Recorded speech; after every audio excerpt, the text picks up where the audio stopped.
જય શ્રી કૃષ્ણ. જય હો, મંગળમય હો. શ્રીમદ ભાગવતની કથાની પૂર્ણાહુતિ પહેલાં ગૃહસ્થાશ્રમનું શ્રેષ્ઠ બેસ્ટ ચિત્રણ, સંસારીઓનું આતિથ્ય સત્કાર્ય, મહેમાન નવાજીનું ઉત્કૃષ્ટ ઉદાહરણ એટલે કૃષ્ણ સુદામા ચરિત્ર. આવો, સુદામાના દરિદ્રપણામાં ચણા ક્યાંથી આવ્યા? કોઈ જ ગ્રંથમાં, ભાગવતમાં કે કૃષ્ણ ચરિત્રમાં ચણાનો ક્યાંય ઉલ્લેખ નથી. મહેરબાની કરીને હાથ જોડીને વિનંતી કરું છું તમને બધાને કે આટલું મોટું જૂઠ નહીં ફેલાવો. તમને કોઈનો આવો મેસેજ આવે તો ડિલીટ કરી નાખો અને સામેથી કહો કે આ જૂઠી વાત છે. હવેના એજ્યુકેટેડ યુવાનોને આવી વાતોમાં મનગઢંત વાતોની બહુ એલર્જી છે. તેઓ અધ્યાત્મ સમજવા માગે છે અને એટલે જ સનાતન ધર્મથી યુવાન દૂર થતો જાય છે. આવો સમજીએ કે શું હકીકત છે. સાંદીપની ઋષિને ત્યાં ભણીને બધા વિદ્યાર્થીઓ હવે પોતાના વ્યવસાયોમાં શરૂ કરી અને આશ્રમ છોડીને જશે અને પોતપોતાના વ્યવસાયોમાં ગૂંથાઈ જશે.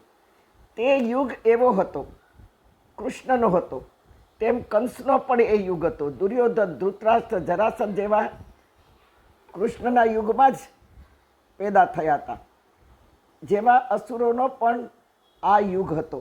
દુર્યોધનના યુગમાં મંદિરો તોડાવ્યા હતા, મૂર્તિઓ ફેંકાઈ ગઈ હતી, આશ્રમો બંધ કરવામાં આવ્યા હતા, યજ્ઞ, યાગ, હવનની વેદીઓ પૂરી દેવામાં આવી હતી, ગાયો રંધાતી હતી, બ્રાહ્મણો ગાયોની હત્યા થઈ રહી હતી. અને તે યુગમાં ઋષિઓના આશ્રમોમાં 60,000 વિદ્યાર્થીઓ ભણતા હતા. તેમાં દરેકને જુદું જુદું શિક્ષણ આપવામાં આવતું.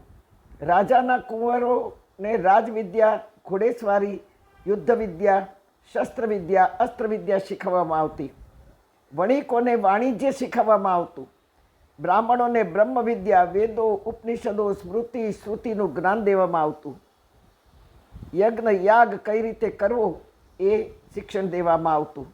આવી 14 વિદ્યાને 64 કલા શીખી અને બધા વિદ્યાર્થીઓ છેલ્લે છૂટા પડતા.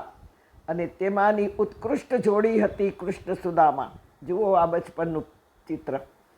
દ્રોણ અને દ્રુપદ પણ એવાના જ હતા. ભવિષ્યમાં એકબીજાને ઉપયોગી થઈશું એવી છૂટા પડતી વખતે પ્રતિજ્ઞાઓ લેતા. હવે વિચાર કરો કે જે બ્રાહ્મણ સુદામા સાથે કૃષ્ણ ભણ્યા, બંને સાથે રમ્યા, જમ્યા, ભણ્યા, 14 વિદ્યાને 64 કલા બંનેએ પ્રાપ્ત કરી, તો એ કૃષ્ણનો મિત્ર દરિદ્રી ક્યાંથી હોય? અરે આપણો મિત્ર પણ દરિદ્રી ન હોય. આપણે કોઈને ઓળખાણ આપીએ તો આપણે કહીએ અમે સાથે જ ભણ્યા છીએ. અરે સુદામાનું પાત્ર ભજવે ને તે વ્યક્તિ પણ કરોડો કમાતો હોય, પણ દરિદ્રી હોવાનું કારણ ચણા નથી. આ ચણાએ દરિદ્રી બનાવ્યો. આ વાત તદ્દન જુઠ્ઠી છે, જુઠ્ઠી છે, જુઠ્ઠી છે. ફેલાવો આ બધી વાતો દુનિયામાં અને મારી આ ક્લિપ ચારે બાજુ મોકલો કે જેથી કરીને આવું ફેલાવનારને પણ વિચાર આવે કે બુદ્ધિપૂર્વકનું ફેલાવીએ, આવું બધું મન ઘડંત ન ફેલાવીએ. પોતે ન ફેલાવ્યું હોય પણ ફોરવર્ડ કરીને આવ્યું હોય તો ફોરવર્ડ કરી દીધું. પણ જરા અક્કલથી વિચાર તો કરો કે આમાં સત્ય શું છે. ન સમજ પડે તો જાણકારને પૂછો. હા, દુર્યોધન જરાસંધના રાજ્યમાં આગળ કહ્યું ને તેમ આશ્રમ ચલાવવા માટે ધન આવતું બંધ થઈ ગયું. આશ્રમો જ બંધ થઈ ગયા, વેદીઓ બધી પુરાઈ ગઈ. આશ્રમો બંધ થયા એટલે બધા વિદ્યાર્થીઓને છૂટા કરી સૌને ઘરે મોકલી દેવામાં આવ્યા. બ્રાહ્મણો અને ઋષિઓની આજીવિકા પણ બંધ કરી દીધી અને ખૂબ જ સતાવવામાં આવ્યા. એનો ભોગ બન્યા સુદામા. હવે વધુ આપણે આવતીકાલે વિસ્તારીને વાત કરીશું. સુદામા ઘરે ગયા. સુદામાને ખુદને 5-7 બાળકો છે. કેમ પૂરું થતું નથી, કરવું શું? અને તે વખતનો બ્રાહ્મણ પ્રતિજ્ઞાબદ્ધ હતો.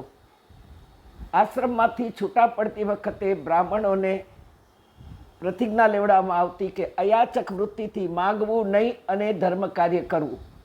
વણિકોને પણ પ્રતિજ્ઞા લેવડાવવામાં આવતી કે તમારા ધંધામાંથી, કમાણીમાંથી 10મો ભાગ ધર્મ અર્થે વાપરવો.